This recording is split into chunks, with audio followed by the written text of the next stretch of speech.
All right, here we go. Happy snow day, everyone.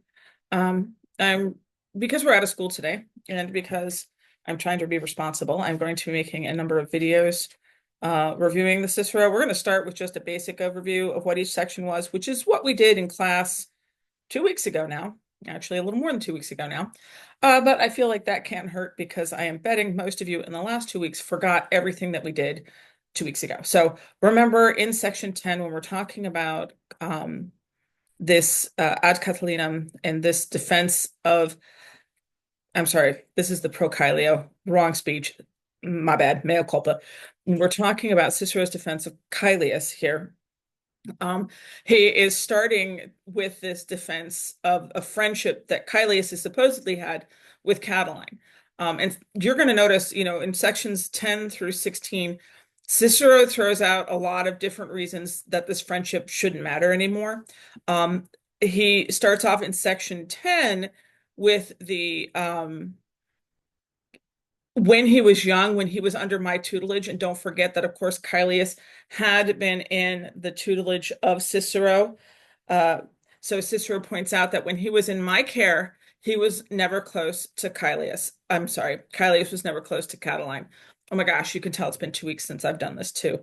Um, he does point out that multi boni adolescentes, and I do want to point out too that when we talk about the boni adolescentes, we're talking about good youth, and not just that they are perceived as good, but that they come from the right family. So remember that all of the stereotypical what makes a young man a good young man, in every 1950s movie ever, it's not just that he has a good spirit. It's that he came from the good family. He has the right education. He's got a good job, et cetera, et cetera, et cetera. So when we're talking about how the many good young men were with Ille Homine, that man, it's good to remember that Cicero is saying it's not just Caelius, by the way, it's all of Rome was captivated by Catiline here. Um, but notice here we have this mirroring, this I don't know, this connected where he language where he says, and if he had ever departed, or if he had ever approached to that one, or if he ever departed from me ever, um, I would have known it, and he didn't. Notice that when we are looking at this, don't forget, just remember, uh, Illy is always going to be referring to Catiline, and Huic, any form of Huic, is going to be referring to Caelius. Okay.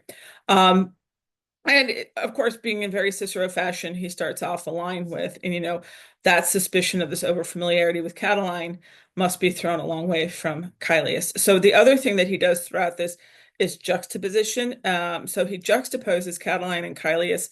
He forces them together, even though his entire speech is telling us how much they really weren't together.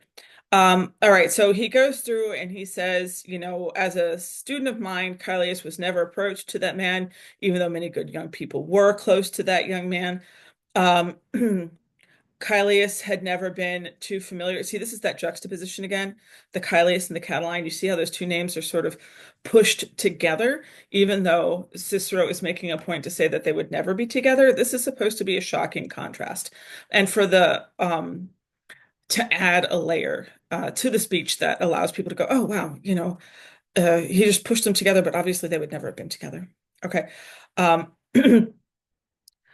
he points out that even though Caelius had been in the friendship of Catiline, okay, he does put it, he says, in the friendship of, in the friends of that one who denies it.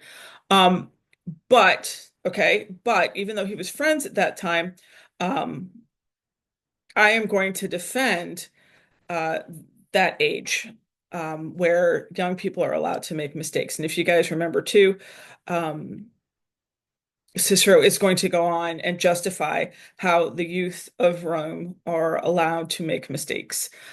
So even though Caelius had not been with Catiline while he was under the tutelage of Cicero, um, eventually, when Cicero sort of lengthens the leash and allows him to sort of go off on his own, he does form a friendship with Catiline. Cicero can't deny that. It's the elephant in the room.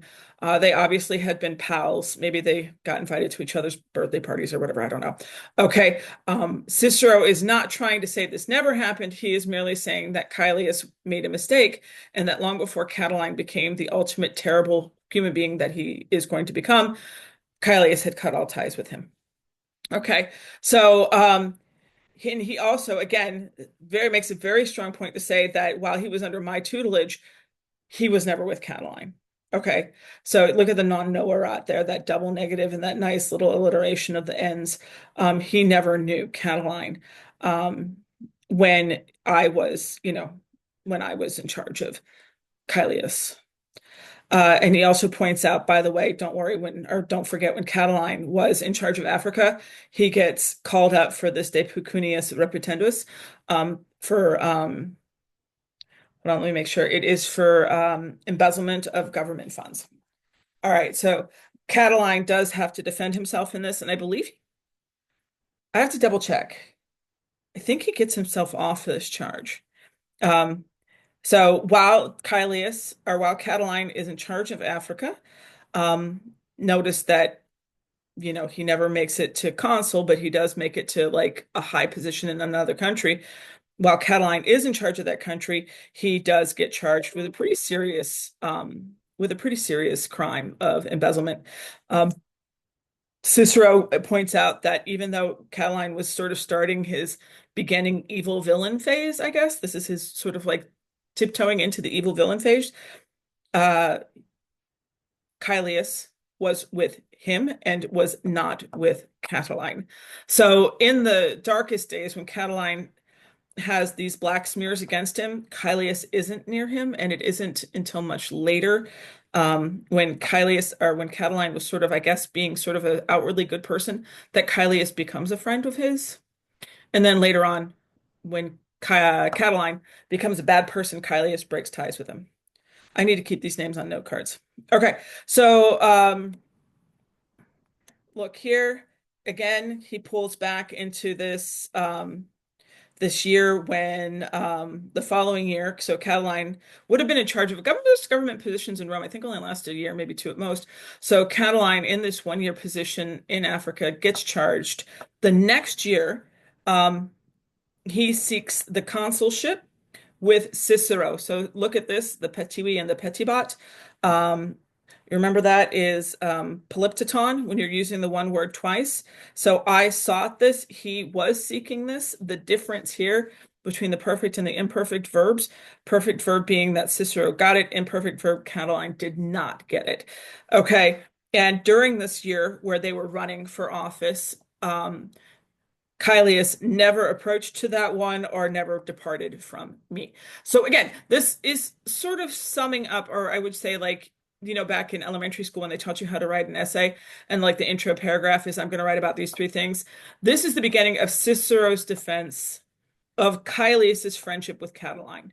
And he is going to sort of go in a couple of different ways. A, when he was a young man and under my tutelage, he was never his friend. B, when he was a young man and he had, some freedom, he may have struck up a friendship with him, but it was after this one evil deed that he had gotten off of, by the way, because he was running for consul. They became friends again. And then C, but all these other young men were also, remember this, many good other young men were also becoming friends with Catiline at that time. But it's okay because Caelius made sure to break ties with Catiline before Catiline himself became, the greatest evil that Rome ever saw. And I think that's sort of what we're getting here. Cicero is pointing out that, of course, while Caelius was under his tutelage, nothing ever went wrong. When he was given a little bit of freedom, he was a young man. He made a couple mistakes. It happens, along with many other good people in Rome. And as we see later, not only just the young men of Rome, but the elders of Rome too. Everybody fell in love with Catiline. But Caelius, unlike many of the others, broke ties with him before, at least according to Cicero.